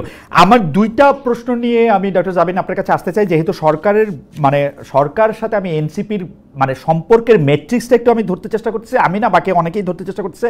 আমি এইটা বলি যে বিগত সরকারের আমরা অনেক কঠোর সমালোচনা করছি, এখনো করতেছি, সেটা হচ্ছে ভারতের সঙ্গে বাংলাদেশের যে পলিসি ছিল সেই পলিসির কঠোর সমালোচনা। কিন্তু আমরা দেখতেছি যে ভারত আজকে ইচ্ছে হইতেছে, কালকে ট্রান্সশিপমেন্ট বাতিল করে দিচ্ছে, পরশু ভিসা নেওয়া কঠিন করে দিচ্ছে। কিন্তু বাংলাদেশের যে ভারতের সঙ্গে চুক্তি আছে, যেগুলি আমরা বলে আসছি এতদিন ধরে যে ভারতের ফরে চুক্তি, সেই চুক্তিগুলি প্রকাশ্যে আনার দাবি আমরা করতেছিলাম, সেই দাবি এনসিপি করতেছে কিনা, এবং ভারতের সাথে সেই চুক্তিগুলি বাতিল করার জন্য ডক্টর ইউনূসের উপর চাপ সৃষ্টি করতেছে কিনা। ডক্টর ইউনূস লিপ সার্ভিস দিচ্ছেন, তিনি ভারতের বিরুদ্ধে অনেক কাজ করতেছেন, কিন্তু আমরা একটা প্র্যাকটিক্যাল কাজ আমরা দেখি নাই যেটা ভারতের স্বার্থের বিরুদ্ধে গেছে। আই রিপিট, একটা দেখি নাই। আপনারা এনসিপি এটাকে কিভাবে দেখেন ভারত বাংলাদেশ সম্পর্কের ক্ষেত্রে ডক্টর ইউনূসের সরকার? এটা নিয়ে আসলে চুক্তির থেকেও বড় যে বিষয়টা আমি এখন আপনাকে একটু দেখি, যে এই বিভিন্ন বর্ডার দিয়ে পুরো দেশে, আমাদের দেশে যে বিভিন্ন বর্ডার আছে, আজকের নিউজ আপনাকে আমি বলছি যে প্রায় 2000-এর মতো পুশিন হয়েছে। এবং পররাষ্ট্র উপদেষ্টাকে আমি দেখলাম যে অনেকটা উনি সারেন্ডার, যে দিল্লিকে চিঠি দিবেন, এবং এই পুশিন ঠেকানো যাচ্ছে না। এই যে পুরো বর্ডার দিয়ে যে প্রতিদিন ভারতীয় অবৈধ ভারতীয়দেরকে যে ঠেলে ঢুকানো হচ্ছে, এটার ব্যাপারে আমি কোনো ধরনের এখন পর্যন্ত কোনো রাষ্ট্রীয় বিবৃতি বা কোনো স্টেটমেন্ট বা কোনো ধরনের স্টেপ আমি কিন্তু এখনো দেখি নাই। সো এটার একটা বড় সমালোচনার জায়গা এবং বড় একটা দুশ্চিন্তার জায়গা। আর এই চুক্তি বা এই বিষয়গুলো নিয়ে আমরা বা আমাদের এই গণ অভ্যুত্থানের পরে যে আধিপত্যবাদ বিরোধী যে আমাদের একটা অবস্থান, এটা আমরা একদম শুরু থেকেই আমরা কিন্তু জানিয়ে আসছি। এবং আপনারা যখন জানিয়ে আসছেন তখন শুধু গত সরকারের সমালোচনা করতেছেন, কিন্তু আমি কিন্তু এনসিপির কাছে মাধ্যমে এই দাবি জানাতে চাই যে গত সরকারের সম্পাদিত চুক্তিগুলি ডক্টর ইউনূস সামনে আনুক, এবং তারা কেন এটা বাতিল করতেছে না, এই সরকার এটার জবাব দিক। না, সেটা এই চুক্তিগুলা সামনে আনার কথা বা দাবি, এটা আমি জানি না আপনি মিস করেছেন কিনা, এটা আমরা আমাদের বিভিন্ন জনের বক্তব্যে আমাদের কথাবার্তায় সবসময় ছিল। যেহেতু বর্তমানে সংস্কার এবং নির্বাচন এবং এই কেন্দ্রিক আলোচনা রাজনৈতিক প্রাঙ্গণে বেশি হচ্ছে, হয়তো এর মধ্যে আপনি শোনেন নাই, কিন্তু এগুলো কিন্তু আমরা এনসিপি না, তার আগে থেকেই 5 আগস্টের পর থেকেই আমরা যেই প্ল্যাটফর্মে সংগঠিত হচ্ছিলাম, নাগরিক কমিটি, এরপরে এনসিপি, আমরা সবসময় এই চুক্তিগুলোর কথা কি আছে এগুলো আপনারা কিন্তু বলেছেন যে গত সরকার অনেকগুলি চুক্তি এরকম করেছে, কিন্তু এই সরকার যে এগুলিকে বাতিল করতেছে না, এরকম কথা আপনারা বলছেন, আমি আসলেই শুনি নাই। আসলে খালেদ ভাই, এই আপনার গত প্রোগ্রামের পরে, আপনার গত প্রোগ্রামটা আমি দেখছিলাম, এটার পরে এই চুক্তির প্রসঙ্গটা আসলে একটু আলোচনায় আসে বা আপনার মাধ্যমে। তো এটার আমি তো ডিটেলস, এটা কেন সরকার করছে না, আমি সরকারের কেউ না যে আমি এটা আপনাকে বলে দিতে পারবো, কিন্তু এই দাবিটা আমরাও তুলেছি। আপনারা দাবিটা তুলছেন, আপনাদের অনেক ধন্যবাদ। অনেক ধন্যবাদ আপনাদের। আমি পরের যে প্রশ্নটা করতে চাই, যে সম্প্রতি আপনি ঢাকা, মানে সরকার ঢাকা বিশ্ববিদ্যালয়ে ভর্তির ক্ষেত্রে জুলাই আন্দোলনে নিহত আহত পরিবারের জন্য কোটা রাখায় আপনি এটার সমালোচনা করেছেন। এখন প্রস্তাবিত বাজেটে আমরা দেখছি আয়কর মুকুফ সংক্রান্ত সুবিধা পাবেন যুদ্ধাহত মুক্তিযোদ্ধাদের পাশাপাশি জুলাই যোদ্ধারাও। এই বিষয়টা আপনি কিভাবে দেখেন? কোটার বিরুদ্ধে যে আন্দোলন, তাতে সাফল্য আসা পরে নতুন এক ধরনের কোটা, সেটাকে কিভাবে দেখছেন? আপনাদের এনসিপির এইটাতে আসলে মন্তব্য কি? জুলাই আন্দোলনের আহত নিহতদের পরিবারের জন্য কোটা রাখায় আপনিও সমালোচনা করেছিলেন, কিন্তু এটা আমরা দেখতে পাচ্ছি যে সরকারের মধ্যে থেকে এইটা আমরা আবার পাশাপাশি দেখতেছি যে জুলাই আগস্টে যারা সত্যিকারের আহত নিহত হচ্ছেন তাদেরকে টাকা পয়সা দেওয়ার ব্যাপারে আমরা একটা ঝামেলা দেখতে পাচ্ছি। মানে এটা কেন? মানে যেই জিনিসগুলি নিয়ে আসলে বিতর্ক তৈরি হবে আরো অনেক বছর পর পর, এমনকি এটা জুলাই স্পিরিটে এগেছে চলে যাবে, সেগুলিও করা হচ্ছে, এটার আপনারা আসলে কিভাবে দেখেন? খুব অল্প কথা যদি বলেন, লম্বা প্রশ্ন করার জন্য। না, হ্যাঁ, এটা আমাদের যখন আহ্বায়ক সাহেব প্রধান উপদেষ্টার সাথে দেখা করলেন, যখন ওনার পদত্যাগের একটা গুঞ্জন উঠেছিল বা হোয়াটএভার, তখন সবগুলো রাজনৈতিক দলে দেখা করেছেন। আমাদের কিন্তু ওনার সাথে দেখা করার পর প্রথম আমাদের কিন্তু দাবি ছিল এটাই, যে এই জুলাই শহীদ পরিবার এবং আহতদেরকে যে সঞ্চয়পত্র, মাসিক ভাতা, এককালীন টাকা দেওয়ার কথা ছিল, এটা যাতে বাস্তবায়ন হয়। এটা কিন্তু থেমে আছে, এবং এই বাজেটেও কিন্তু 405 কোটি টাকা তাদেরকে বরাদ্দ করা হয়েছে, এবং গ্যাজেটভুক্ত যেসব শহীদ পরিবার আছে,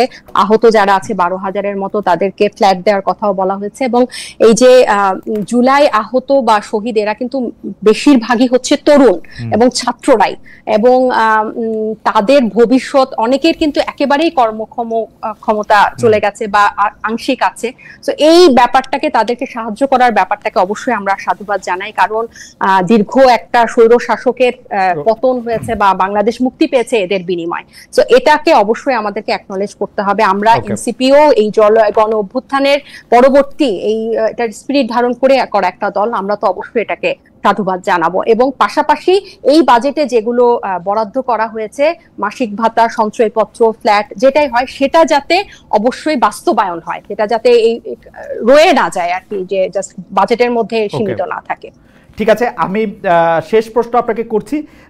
এই প্রশ্নটি আসলে আপনাকে এটি একটি বোনাস প্রশ্ন, এবং যেটি আসলে সাইদ আব্দুল্লাহ আপনিও এটি জবাব দেবেন, আপনারা 1 মিনিট করে সময়। সেটি হচ্ছে, সম্প্রতি জামায়াত নেতা এটিএম আজহারুল ইসলাম যুদ্ধাপরাধ মামলা থেকে বেকসুর খালাস ও মুক্তি পেয়েছেন। এতে উচ্ছ্বসিত জামাত শিবির, আপনাদের কোনো নেতাও আসলে উৎসাহিত, মানে উৎফুল্ল, সরকারের উপদেষ্টারাও এদের মধ্যে থেকে কেউ কেউ আছেন যে এতে খুবই উৎফুল্ল।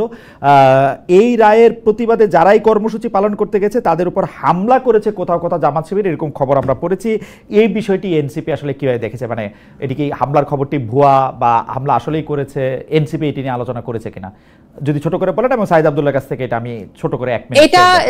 এটা কেউ যদি এটার পার্সোনাল ওপিনিয়ন দিয়ে থাকে, মানে এটার রায়টাকে নিয়ে, এটা তার ব্যাপার, কিন্তু এইটার মানে বিচারিক প্রক্রিয়াটা ত্রুটিপূর্ণ ছিল। এই ট্রাইব্যুনালটাকে দলীয়করণ করার কারণে, রাজনীতিকরণ করার কারণে, এটা ত্রুটিপূর্ণ কারণে এটা তার এই রায়টা হয়েছে। কিন্তু তার মানে এই না যে যারা স্বাধীনতা বিরোধী ছিল, গণহত্যাকারীর সহযোগী ছিল, সেটাকে এটা দিয়ে আড়াল করা যায় ব্যাপারটা। জামাত মানে রায়ের প্রতিবাদে যারা কর্মসূচি পালন করেছে তাদের উপর হামলাটাকে এনসিপি কিভাবে দেখে? হামলা তো খালেদ ভাই, আমি যদি আসলে মানে কোনো হামলা সহিংসতা আমি পুরো অনুষ্ঠানে বলার সুযোগ পেলাম না। প্রায় একটা গ্রাফ দেখছিলাম আপনার অনুষ্ঠানে বসার আগে, প্রায় 618টা সহিংসতা, 93 জন খুন একটা বড় রাজনৈতিক দলের হয়েছে, একটা গ্রাফ দেখছিলাম, এনসিপি, বিএনপি, জামাত।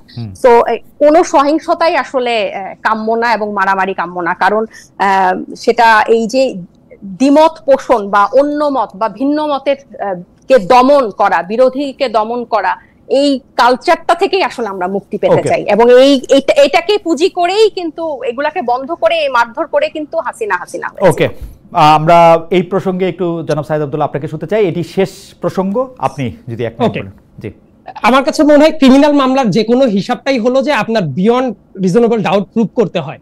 হাসিনার সময় এই বিচারগুলো যেটা হয়েছিল খালেদ ভাই, যে প্রসিডিউরাল এরর ছিল, মানে গায়ের জোরে প্রসিডিউরাল এরর করে রাখার কারণে মামলাগুলো আলটিমেটলি যে ফলাফল হওয়ার সেটাই হয়। আমি এইটার প্রসঙ্গেই বলছি, এই জুলাই গণ অভ্যুত্থানের পরবর্তীতেও মামলাগুলা যেভাবে হচ্ছে বিভিন্ন জায়গায়, এই জায়গায় অনেক প্রসিডিউরাল ত্রুটি হবে বলেই আমার একটা অনুমান।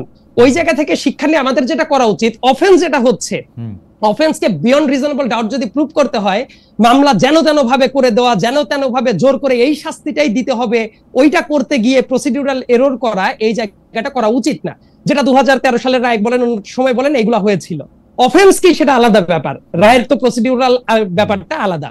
2 নম্বর ব্যাপার বলে, এটাকে কেন্দ্র করে কেউ যদি প্রতিবাদ করে, তাদের যদি এইভাবে হামলার শিকার হইতে হয়, কোনো কিছু করতে হয়, এটা দুর্ভাগ্যজনক।